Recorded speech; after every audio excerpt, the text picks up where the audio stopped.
اینجا یکی هست که هر ثانیه خوابت رو میبینه، تو چشم تقویم با نبض ساعت منتظر میشینه.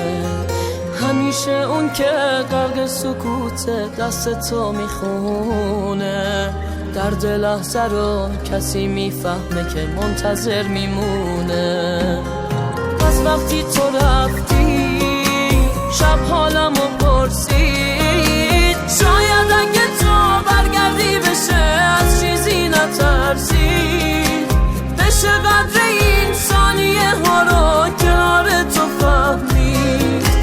شاید اگه تو برگردی بشه از چیزی نترسید، بشه قدر این ثانیه ها رو کنار تو فهمید.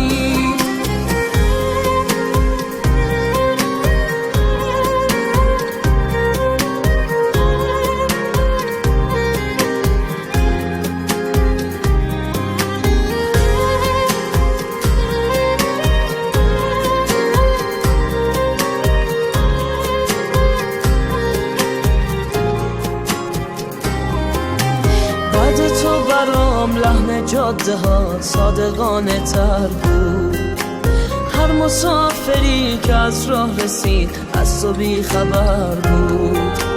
من ساعتا رو بیدار نکردم خواب تو ببینم، این لحظه ها رو روشن گذاشتم تا منتظر بشینم.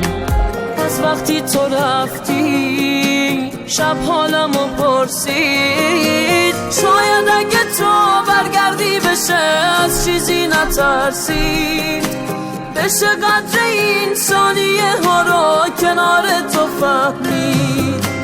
شاید اگه تو برگردی بشه از چیزی نترسید، بشه قدر این ثانیه ها رو کنار تو فهمید.